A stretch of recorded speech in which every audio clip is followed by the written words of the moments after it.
So now that Toronto's advanced to the Stanley Cup quarterfinals for the first time in 19 years, we can take a break, give them congratulations. But I want to talk a little bit of history about Toronto that nobody really talks about anymore. The great Gaye Stewart, born in Fort William, Ontario, was probably one of the best money players for Toronto in the 1940s, winning 2 Stanley Cups. Now, Stewart was called from the minors in 42 to play in one game of the Stanley Cup Finals, where he helped the Toronto Maple Leafs win the Cup. The next season, Stewart won the Calder, beating out Maurice Rocket Richard of the Canadiens. He became the first player to win the Stanley Cup before the Calder. Danny Grant, Tony Esposito, and Ken Dryden accomplished the feat since then.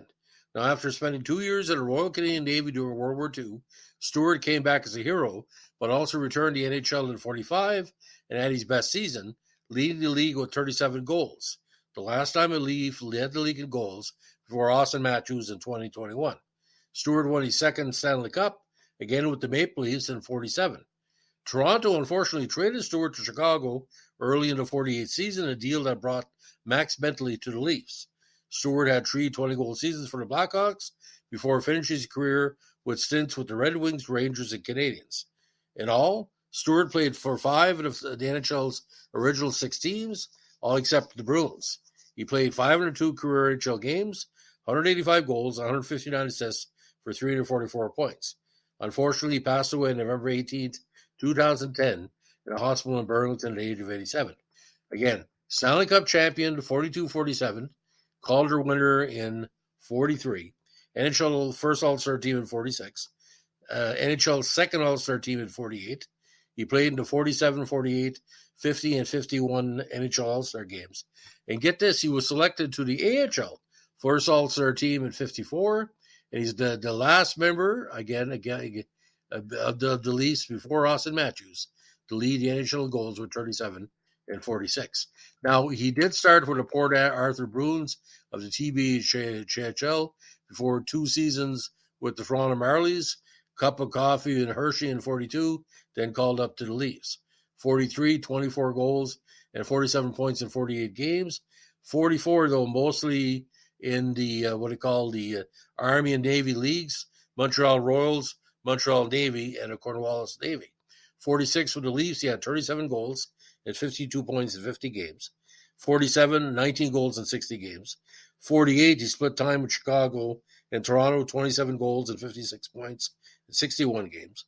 20 goals for Chicago in 49, 24 with Chicago in 1950, 18 with Detroit in 51, 15 with the Rangers in 52, and he split time between New York and Montreal in 53 and the Quebec Aces with a grand total of 14 goals in total in the regular season and 16 in the playoffs for Quebec. With the Bisons in 54, he had 95 points, including 42 goals.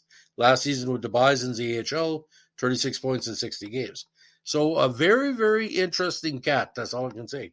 But Gaye Stewart was kind of, not say forgotten, because the Syllaps era of the senior of the 1940s, he was a big part of that team. Gordie Drummond was around here too as well. But Gaye Stewart was comparable to a John Tavares style, good playmaker, good on both ends of the ice, and should have got more recognition throughout the years. Now, he will not go into Hockey Hall of Fame because he didn't have enough tenure, but for what he did, only 5'11", 170 pounds, but he, a good presence on the ice. And what was ironic here, there was a tribute card set, I think in the 1990s, and Gaye Stewart did one of the photos in what he called the modern throwbacks for the Maple Leafs. Very interesting card. If you got to find it, and you'll see it's on my site. So again, congratulations to the Leafs fans tonight. Big win, Tampa Bay. Looks like Bruins or Florida second round.